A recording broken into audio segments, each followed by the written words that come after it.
나비스와 AI를 활용한 지역 균형 발전 기여 방안이라는 주제를 주셔가지고 한번 생각을 해봤습니다. 그래서 저는 나비스라는 걸 잘 몰랐고 아마도 이제 지역 균형 발전을 위한 어떤 데이터를 제공하는 그러한 어떤 것이라고 이해를 했습니다. 그래서 한번 만들어 봤고요. 챗GPT한테 물어봤어요. 지역 균형 발전을 위한 빅데이터 분석의 활용 방안이 뭐가 있을까 이렇게 한번 물어봤습니다. 그랬더니 크게 한 5가지를 얘기를 하네요. 제가 몇 가지 아마 지웠을 겁니다. 우리 좀 챗GPT한테 물어봤다고 해서 다 인간이 다 수용하는 건 아니죠. 얘한테 참고만 하는 건데 한번 같이 읽어보죠. 경제적 기회를 분석한다. 지역별 경제 데이터를 분석해서 어떤 지역의 투자와 개발이 필요한지 한번 파악할 수 있고 이걸 통해서 자원 배분을 최적화하고 지역 경제 성장을 촉진한다. 아마 오늘 이런 사례 발표도 그런 것들인 것 같습니다. 그다음 보건 및 의료 서비스 개선할 수 있다. 의료 빅데이터 분석을 분석해서 지역별로 건강 문제를 파악할 수 있다. 필요한 의료 자원을 적절히 배치할 수 있다. 의료 서비스가 부족한 지역에 중요하다. 1인당 얼마나 의료 서비스를 받고 있는지 이런 것이 데이터로 나올 수 있겠죠. 충분히. 그다음에 교육 자원의 최적화, 학교 성적, 학생 수, 교육 자원 등의 데이터를 분석해서 교육 기회를 균등하게 제공하는 하고 지역 간 교육 격차를 줄이는 데 도움이 될. 모의고사를 봤는데 어느 지역이 특별히 성적이 안 좋다든가 계속 떨어지는 추세라든가 또 격차가 발생하고 있다든가 이런 것들이 일단 이렇게 나비스는 그런 모니터링을 하는 어디가 급격하게 어떤 지표가 떨어지고 있다, 또 격차가 벌어지고 있다 이런 것들을 할 수 있을 것 같습니다. 그다음 환경 관리 및 지속 가능성, 환경 데이터를 분석해서 지역별 환경 문제를 파악하고 지속 가능한 개발 계획을 수립하고 공기질, 수질, 쓰레기 처리 등의 문제를 해결할 수 있다. 그렇죠. 우리가 어느 지역에 살고 있으면 내 지역만 나쁜 건지 내 지역만 좋은 건지 알 수가 없죠. 근데 나비스가 있으면은 지역별로 공기질이 얼마나 좋고 나쁜지를 볼 수 있으면 격차가 발생하는 곳을 줄일 수 있을 것 같습니다. 교통 최적화, 빅데이터를 사용해서 교통 흐름을 분석하고 개선한다. 우리 동네가 특별히 막히는 건지, 우리 동네가 특별히 잘 뚫리는 건지 알 수가 없죠. 근데 이제 이렇게 나비스가 있으면은 그런 분석해서 교통 서비스의 격차도, 교통 품질의 격차도 우리가 볼 수 있을 것 같습니다. 챗GPT를 썼더니 그래도 도움이 되죠. 오늘 오전에 어디서 갑자기 인터뷰를 오신다는데 제가 깜빡했어요. 그래가지고 인터뷰 질문이 뭐였지? 6개인데 급히 챗GPT한테 6개를 물어봤습니다. 그래가지고 그걸 활용해서 제가 이제 개인기를 발휘해서 인터뷰를 했는데 나중에 끝나고 그 인터뷰하신 분이 그 질문 6개를 챗GPT한테 물어봐서 가져온 거래요. 그래서 오늘의 인터뷰는 챗GPT가 만든 질문 6개에다가 챗GPT가 대답한 질문 6개를 인간 2명이서 이제 한 게 되더라고요. 또 물어봤어요. 지역 길점 발전에 빅데이터 분석 활용 사례가 없니? 한번 이렇게 해봤어요. 그랬더니 소셜 미디어를 통한 실업 증가를 조기 경고했다. 아일랜드에서는 소셜 미디어나 블로그, 포럼, 뉴스 기사 등의 디지털 데이터를 수집해서 실업과 관련한 온라인 대화의 분위기를 분석했다는 거예요. 이걸 통해서 직업 관련 불안과 혼란에 대한 소셜 미디어 대화가 증가함으로써 실업 급증에 3개월 조기 경보 지표를 제공했다. 되게 좋은 아이디어죠. 나 오늘 회사에서 잘렸어. 아니면 나 지금 내가 우리 직장이 망했어. 이런 것들을 만약 소셜 미디어에 사람들이 글을 올리고 있다면 아일랜드에서 그거를 이제 분석해서 이쪽이 좀 고용 상황이 안 좋아지고 있구나. 이런 것들을 이제 알 수 있다는 거죠. 보니까 이게 이제 브라우즈 위드 빙이라는 걸 썼어요. 그래서 챗GPT가 요즘은 이제 빙 검색을 써서 할 수 있잖아요. 그래서 이제 보니까 저도 몰랐어요. UN 글로벌 펄스라는 게 있더라고요. 그래서 UN 산하의 이니셔티브인데 빅데이터와 AI를 활용해서 지속 가능한 발전과 인도주의적 대응을 강화하는 다양한 프로젝트를 진행하고 있다. 그래서 나비스가 이걸 참고해서 만들었나? 아니면 나비스를 참고해서 글로벌 펄스가 생겼나? 이런 생각이 들었습니다. 그래서 UN 글로벌 펄스라는 게 있구나 해서 제가 들어가서 찾아보니까 이런 프로젝트들이 있어요. 그래서 네. 그래서 또 챗GPT 때문에 알게 된 프로젝트였고 그걸 이제 그 홈페이지에 들어가 보니까 아까 이제 그런 직업 아일랜드에서는 소셜 미디어를 통해서 사람들이 직업에 대한 이야기를 하는 것을 간파해서 조기 대응을 할 수 있다라는 것이고 그다음에 뉴스 미디어를 통한 식량 안보 문제 모니터링, 그래서 뉴스 기사의 대량 분석을 통해서 구글 어시스턴트 안 쓰면 돼. 이상하게 얘가 갑자기. 네, 그래서 식량 안보와 관련된 문제를 시각화하고 주제와 관련된 미디어 관심 변화를 시간에 따라 추적할 수 있다라고 얘기를 하고 있습니다. 또 상품 가격의 실시간 추적, 이것도 되게 재밌었던 것 같아요. 우리 동네만 특별히 비싼지 싼지 알 수 없죠. 주유소 가격이 우리만 비싸다던거나 뭐 우리는 뭐 빵을 많이 먹지 않지만 유럽에서는 진짜 빵을 많이 먹으니까, 예를 들면 온라인 슈퍼마켓이나 소매점에서 빵 가격을 수출해서, 빵이라는 게 일종의 이제 유럽에서는 일종의 생필품이겠죠. 그렇기 때문에 이제 우리나라 뭐 라면 가격이랑 비슷하지 않을까 싶은데, 그런 식으로 실시간 가격 지수를 생성하는 걸 통해서 이제 경제 정책을 입안할 수 있다. 또 인도네시아에서는 또 트위터 데이터를 분석해서 식품, 연료, 주택, 경제와 관련된 사람들의 어떤 관심사나 우려 사항을 실시간으로 반영하는 그런 것들을 하고 있다. 이런 것들이 다 AI와 빅데이터가 글로벌 문제에 대응하고 지역 간 불균형을 해소하는 데 이렇게 도움을 줄 수 있다. 또 보니까 네이처에 실린 내용인데요. 이거는 이제 AI 기회가 지역과 중앙 간의 어떠한 불균형을 반영한다라는 거죠. 그래서 AI는 주로 도시 지역에서 주목하고 있고 농촌 지역에 대한 고려가 이제 부족하다. 그래서 우리가 스마트 시티란 용어가 많이 발전했던 것처럼 그렇죠. 그다음에 지금 메가시티가 이제 다음 총선의 이슈로 나오고 있는데 농촌을 잘 살게 한다라는 관점도 있지만 농촌이 그냥 도시가 되면 또 다들 좋아하는 그런 부분도 있기 때문에 참 메가시티로 가는 게 좋은 거냐, 스마트 농촌을 만드는 거냐, 뭐 이런 게 있을 수 있겠습니다.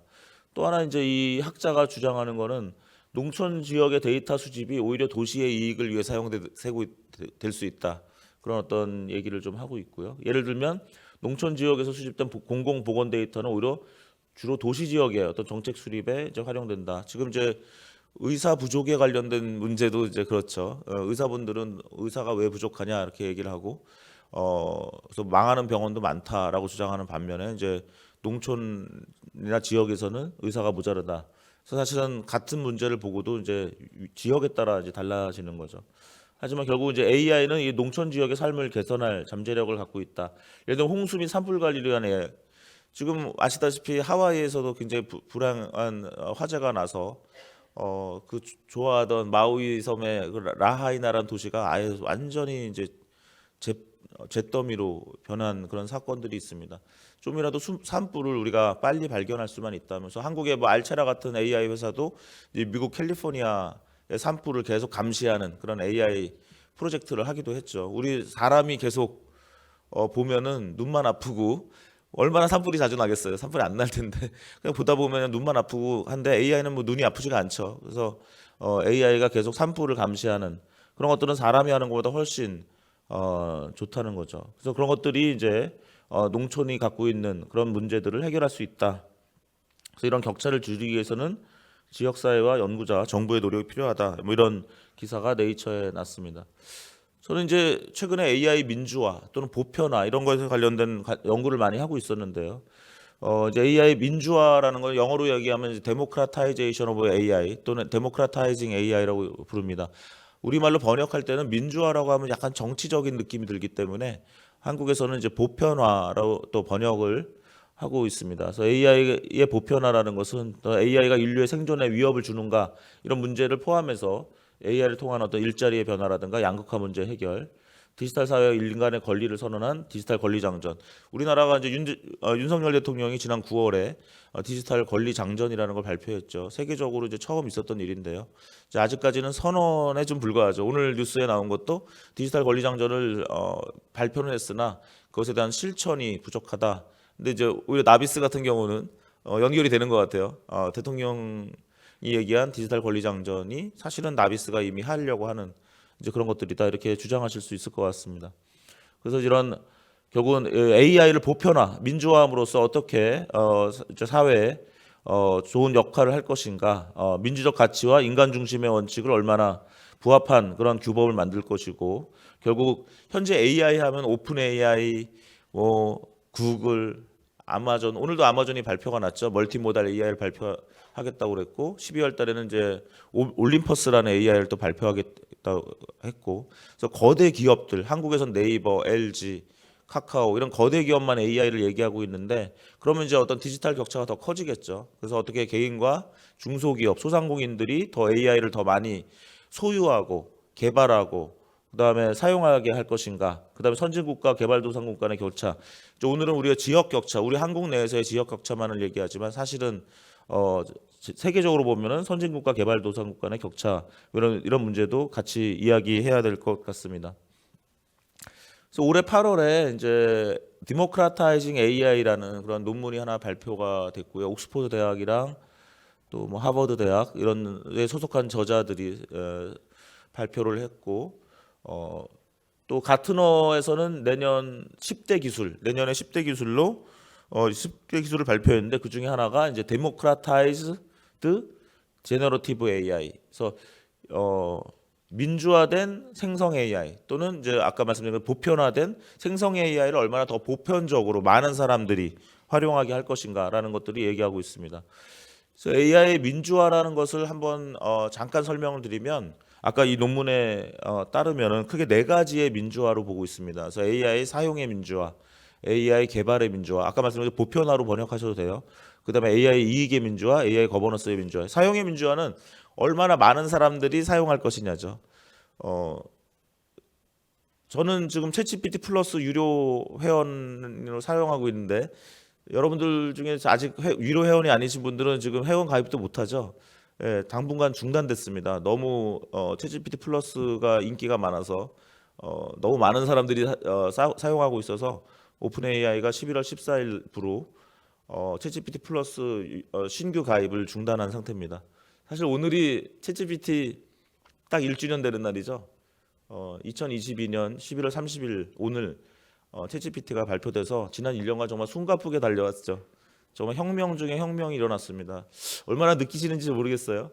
오늘날 GPT-4를 한 달에 20불인데, 아까 챗GPT 플러스 회원을 들면 한 달에 20불이니까 한 3만 원이면 쓸 수 있는데, 이제 스탠포드 대학 학부생 정도의 수준을 보여주고 있죠. 저보다 영어를 물론 잘하고요. 꽤 많은 일을 저를 도와줍니다. 그래서 한 달에 3만 원인데 제가 뭐 30만 원, 아까도 오전에도 인터뷰 써먹었다 그랬죠. 예. 그래서 이런 거 이제 민주화죠. 얼마나 많은 사람들이 그러한 AI의 혜택을, 지금은 이제 안 쓰면 사실 바보죠. 한 달에 3만 원이면 충분히 효과를 얻을 수 있는데 잘 몰라서 못 쓰기도 하고, 어떻게 사용해야 되는지 몰라서 못 쓰기도 하고, 이제 그런 이 사용의 민주화입니다. 그 AI 개발의 민주화. AI 개발의 민주화는 이제 아까 말씀드린 것처럼 AI를 개발하는 회사가 현재는 아주 빅테크 대기업 또는 우리나라 같은 경우는 재벌 기업, 아주 대기업에만 한정되어 있죠. 웬만한 중소기업은 AI 개발자도 없고 데이터도 충분하지 않고 또 그렇습니다. 그래서 얼마나 많은 사람들이 개발에 참여하고 더 분산돼서 작은 회사들도 AI를 개발할 수 있겠는가라는 것이 있고요. 또 AI 이익의 민주화. 만약 이제 AI 아까 GPT-4나 앞으로 내년엔 GPT-5가 나오고 올해 12월 달부터는 GPT-5가 이제 학습이 시작된다고 하죠. 그러면 이제 후년엔 GPT-6, 7, 8, 9, 그래서 우리 아이폰 1에서 계속 나온 것처럼 이제 나오게 될 텐데, 그렇게 되면 점점 더 AI 회사들의 힘이 세지고 거기서부터 이제 돈을 많이 벌어갈 텐데 그 이익을 어떻게 잘 나눌 것인가라는 이슈들이 발생하고 있습니다. 또 하나는 이제 AI 거버넌스의 민주화. 그래서 이런 AI를 규율할 때 얼마나 많은 사람들이 참여할 것인가. 이러한 네 가지의 민주화의 토픽이 있다. 근데 이런 것들이 서로 상충될 수도 있다라는 것이 아까 말씀드린 이런 AI 민주화에 관련된 최근의 논문 이야기고요. 저는 페더레이트 러닝이라는, 죄송한데 물 한 잔 부탁하세요. 페더레이트 러닝이라는 연구를 많이 했는데, 이런 페더레이트 러닝이 AI의 민주화에 많이 기여할 거라고 보고 있습니다. 내년 2월에 밴쿠버에서 미국 인공지능학회가 열립니다. 근데 저희 연구팀에서 이번에 상을 받게 된 논문인데요. 논문 제목은 이제 제너럴 커머스 인텔리전스라는 거고, 좀 길죠. Globally Federated NLP-based engine for privacy preserving and sustainable personalized service of multi-merchant인데 고맙습니다. 제가 감기 약간 걸려가지고 여러 소상공인들이 AI를 개발하기 어렵죠. 지금 배달의 민족에 만약 여러분들께서 가입하신 음식점이라면 어떻게 되죠? 배달의 민족으로 주문을 하면 여러분들이 음식을 배달해 드릴 텐데요. 누가 사가는지 알 수 있나요? 모릅니다. 그분들한테 연락도 못하고 이메일도 못해요. 소상공인들이 배달의 민족에서 물건을 팔 수는 있지만 고객과 연결이 안 되는 거죠. 고객 접점을 뺏기고 그다음에 데이터를 뺏깁니다. 그럼 배달의 민족은 마치 신처럼 여겨지죠.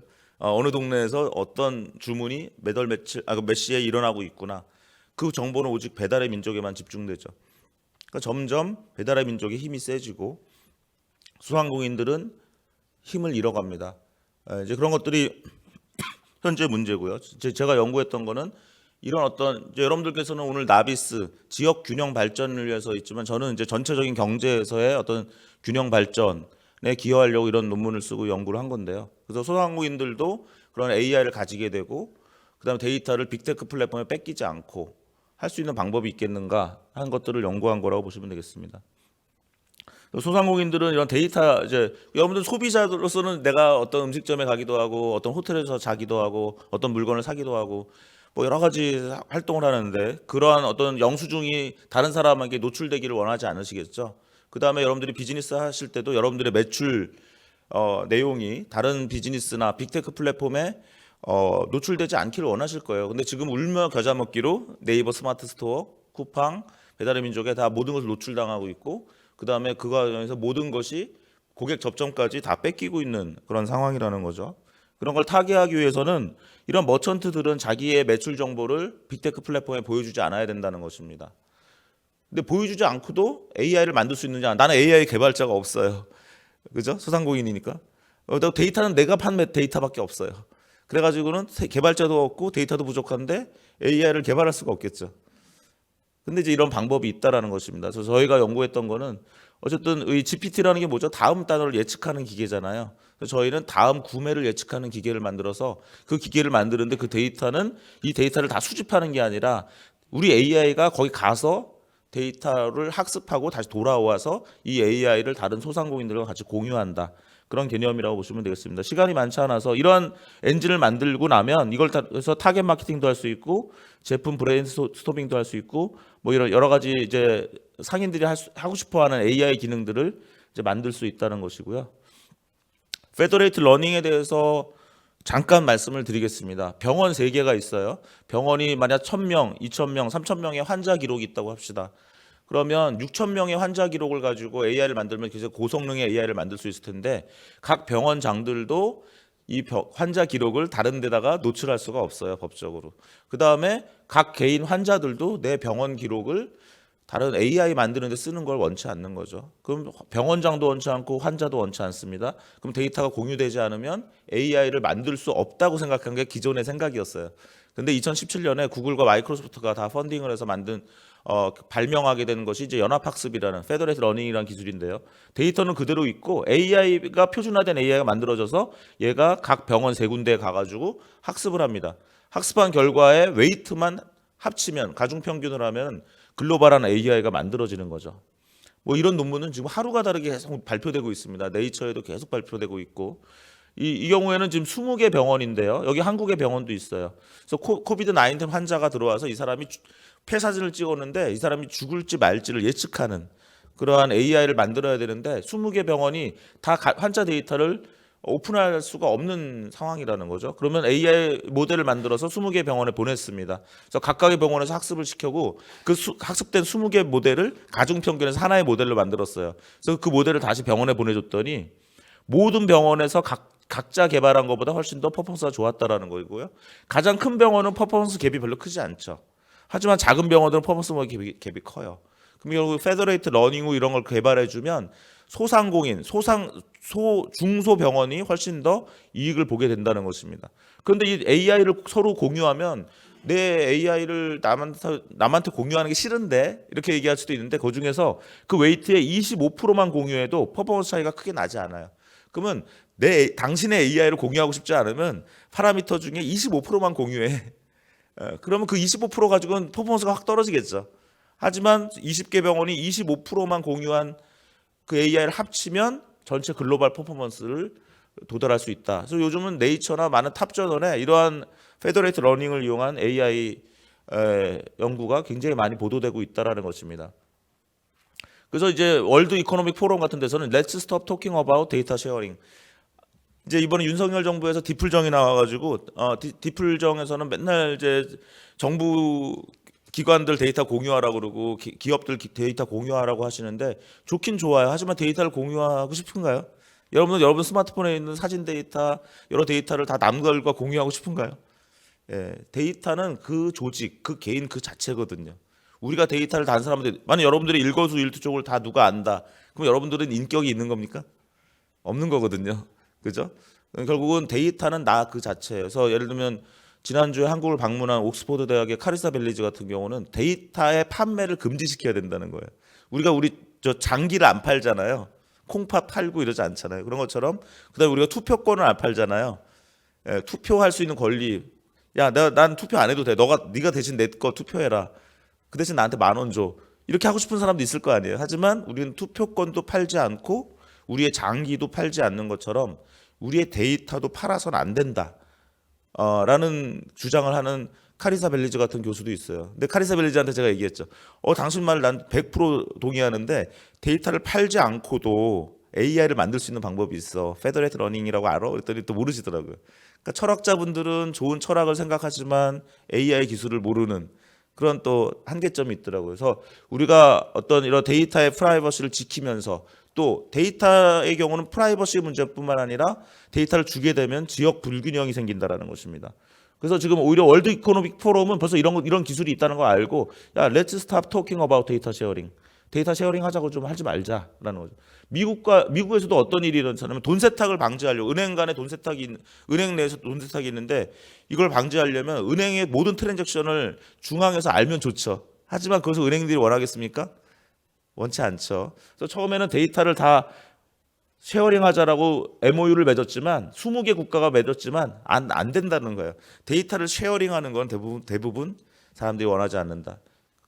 그래서 요즘 이제 미국과 영국이 하고 있는 것은 데이터를 쉐어링하는 것이 아니라 페더레이트 러닝을 써서 각 은행들은 그대로 데이터 그대로 두고 AI 만든 거를 아까처럼 병원에 20개 보낸 것처럼 은행에 보내서 AI를 학습시킨 다음에 그 학습된 AI를 다시 합친다. 이런 개념으로 가고 있다라는 것도 참고해 하시면 좋겠습니다.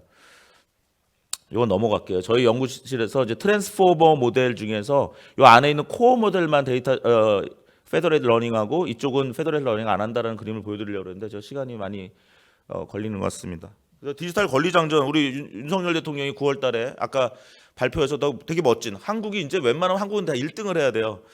한국이 먼저 이제 남의 나라를 따라야 한다 이런 거는 옛날 얘기죠. 이제 한국은 그냥 늘 우리가 필요하다고 생각하는 거는 이렇게 내놔야 되는데 이번에 디지털 권리장전은 잘 내놨습니다. 좋은 얘기는 다 있어요. 좋은 얘기는 다 있는데 이제 이것도 어떻게 실현할 것인가가 남아 있는 것이고요. 빌 게이츠는 최근에 앞으로 AI 에이전트가 5년 내에 컴퓨팅을 완전히 바꿀 것이다. 뭐 이렇게 얘기를 하면서 이제 미래 최고 기업은 AI를 활용한 퍼스널 디지털 에이전트를 만드는 회사가 될 것이다. 이렇게 얘기하면서 앞으로 이제 지금은 AI가 오늘 챗GPT 1주년이 됐지만 지금 AI는 나를 전혀 모르죠. 나를 알아도 여러분들 오늘 현재는 32,000글자 이상은 얘가 몰라요. 그래서 여러분들 내일 챗GPT 다시 열면은 전혀 처음 만난 사람처럼 대화를 하죠. 하지만 아마 내년에는 분명히 나를 아는 나의 퍼스널 디지털 에이전트들이 나오기 시작할 거예요. 그다음 내년부터는 아마 이제 말로 주식 투자하는 것도 나오겠죠. 오늘 제가 운전하면서 야 이경전에 대한 최신 뉴스 좀 말해줘 한번 해봤어요. 그때 얘가 굉장히 잘 분석을 해가지고 저한테 말로 얘기를 해주더라고요. 그래서 이제 저는 오늘 말로 제 뉴스를 한번 검색해봤지만 이제 내년부터는 말로 주식 투자하고 말로 물건을 살고 모든 걸 대화로 이제 하는 그런 체제가 나올 것이고 그런 과정에서 앞으로 어떻게 될까요?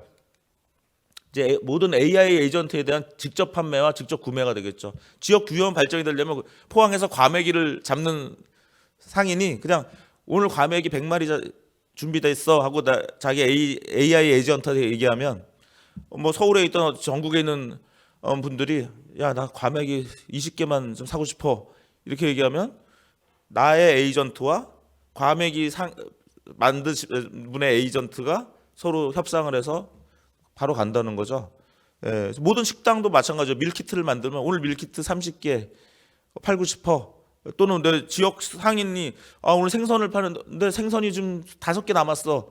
하나에 10,000원인데 지금 3,000원에 팔게. 15,000원. 이렇게 해서 자기의 에이전트한테 얘기하면은 동네에 있던 어떤 주부가 생선 요리하고 싶은데 하면 이제 두 에이전트가 만나서 이제 거래가 일어나는 그런 AI 에이전트의 시대가 이제 나타날 것이다. 이런 얘기를 좀 그래서 오히려 이런 지역 균형 발전은 데이터를 절대 뺏기지 마라 하는 말씀을 좀 드리고 싶고 데이터를 뺏기지 않고도 우리는 AI를 만들 수 있다. 그다음에 앞으로의 시대는 그런 에이전트가 나타나서 셀러의 에이전트와 바이어 에이전트가 서로 자동 협상하면서 어떤 거래를 성사시키는 그러한 시대가 곧 올 것이다. 이런 정도로 말씀을 드리고 마치겠습니다. 고맙습니다.